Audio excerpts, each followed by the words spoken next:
June 18, 1914. Always the same will is at work. The force is there, awaiting the possibility to manifest. We must discover the new form which will make the new manifestation possible. And Thou, only Thou, O Lord, can grant us this knowledge. It is for us with our whole being to make the effort, to ask, to aspire. But it is for Thee to answer with the illumination, the knowledge, and the power. O, the canticle of joy of Thy victorious presence.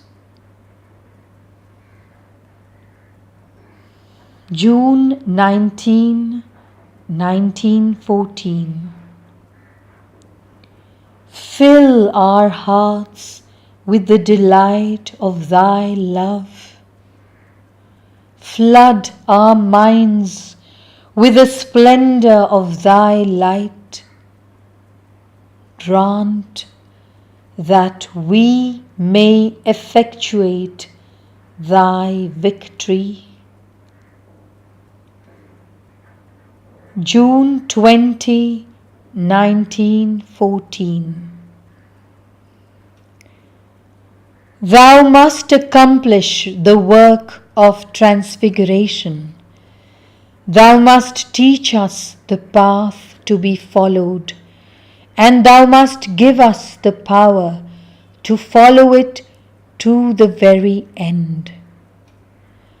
O Thou, source of all love and all light, Thou whom we cannot know in Thyself, but can manifest ever more completely and perfectly, Thou whom we cannot conceive, but can approach in profound silence to complete Thy incommensurable boons, Thou must come to our help until we have gained Thy victory. Let that true love be born which soothes all suffering. Establish that immutable peace wherein resides true power. Give us the sovereign knowledge which dispels all darkness. From the infinite depths to this most external body, in its smallest elements, Thou dost move and live and vibrate and set all in motion, and the whole being is now only a single block, infinitely multiple, yet absolutely coherent, animated by one tremendous vibration, Thou. June 21st, 1914. To be at once a passive and perfectly pure mirror, turned simultaneously without and within, to the results of the manifestation and the sources of this manifestation, so that the consequences may be placed before the guiding will, and to be also the realizing activity of that will. This, more or less, is what a human being ought to be. To combine these two attitudes of passive receptivity and realizing activity is precisely the most difficult of all things. And that is what Thou expectest of us, O Lord. And as Thou dost expect it of us, there is no doubt that Thou wilt give us the means of realizing it. For what must be will be, more splendidly yet than we can imagine. Oh, may Thy love grow wider and wider in the manifestation, ever more sublime, ever deeper, ever vaster. June 22nd, 1914. What has to be will be. What has to be done will be done. What a calm assurance Thou hast put into my being, O Lord. Who or what will manifest Thee? Who can say it yet? In all things that strive towards a new, ever higher and completer expression, Thou art present. But the center of the light is still not manifested, for the center of manifestation is not yet perfectly adapted. O Divine Master, that which has to be will be, and it will perhaps be very different from what all expect. But how is it possible to express certain silent secrets? The force is here. In it is the self. When and how will this force spring forth? When Thou findest the instrument ready. Oh, the sweetness of Thy calm assurance, the power of Thy peace. June 23rd, 1914. Thou art the sovereign power of transformation. Why shouldst Thou not act on all who are brought into contact with Thee through our meditation?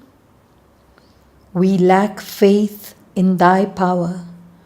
Always we think that men should, in their conscious thought, want this integral transformation for it to come about. We forget that it is Thou who willest in them, and that Thou canst will in such a way that all their being is illumined by it. We doubt Thy power, O Lord, and thus become bad intermediaries for it and veil the major part of its transforming force. Oh, give us the faith which we lack. Give us the certitude of detail which is wanting in us. Deliver us from the ordinary way of thinking and judging. Grant that we may live in the consciousness of Thy infinite love and see it at work at every moment, and that by our consciousness of it we may bring it into touch with the most material states of being. O Lord, deliver us from all ignorance. Give us true faith. June 24th, 1914.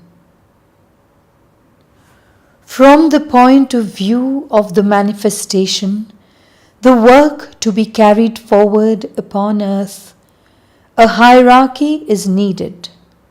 But in this world, which is still in disorder, can it be established unarbitrarily, that is, in perfect conformity with thy law? The witness being calm, indifferent, smiling, looks upon the play, the comedy which is unfolding itself, and awaits circumstances with serenity, knowing that they are nothing but a very imperfect translation of what should be. But the religious being turns to Thee, O Lord, in a great aspiration of love, and implores Thy help, so that it may be the best that shall be realized, so that as many obstacles as possible may be overcome, all possible obscurities dispelled, all possible egoistic ill will vanquished. It is not the best possible in circumstances of the present disorder which must happen, for that always happens. It is these circumstances themselves which, through a greater effort than ever yet was made, must be transfigured, so that a best, new in quality, new in quantity, and altogether exceptional best may be manifested. So let it be. It is always wrong to want to evaluate the future or even to foresee it by the thought we have about it. For this thought is the present. It is in its very impersonality the translation of present relations which are necessarily not the future relations between all the elements of the terrestrial problem. Deducing future circumstances from present ones is a mental activity of the nature of reasoning, even if the deduction takes place in the subconscient and is translated in the being into the form of intuition. But reasoning is a human faculty, that is, it is individual. Its inspirations do not come from the infinite, the unlimited, the divine. It is only in the omniscience, only when one is at once what knows, what is to be known, and the power of knowing, that one can become conscious of all relations, past, present, and future. But in this state, there is no longer a past, present, or future.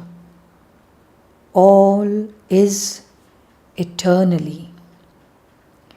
The order of manifestation of all these relations does not solely depend upon the supreme impulsion, the divine law. It depends also upon the resistance put up against this law by the most external world. From the combination of the two, there comes forth the manifestation, and so far as it is at present possible for me to know, this combination is in a way undetermined. This is what makes the play, the unexpectedness of the play.